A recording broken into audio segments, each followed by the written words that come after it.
नमस्कार मित्रांनो, माझं नाव आहे सुपेश आणि मी आज आलेल्या आमच्या गावातल्या नदीवर कशाला आलो तर नदीवर आलो गणपती शिरवायला आणि महालक्ष्मी विसर्जनाला. त्यातच माझ्या घरची मंडळी सगळी आणि मी गणपती शिरवायला आलो असताना दादांनी 5 बुचक्या मारून गणपतीला विसर्जित केलं आणि मग आम्ही नदीचा आस्वाद घ्यायला तिथे थांबलो.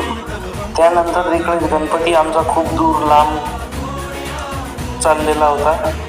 त्यानंतर नदीच्या पाण्याची पातळी थोडी वाढतच होती, तर आम्ही पूर्ण महालक्ष्म्या विसर्जित करून आईनं पण योगदान दिलं जरासं महालक्ष्म्या शिरवण्यात आणि आम्ही महालक्ष्म्या विसर्जित केल्या.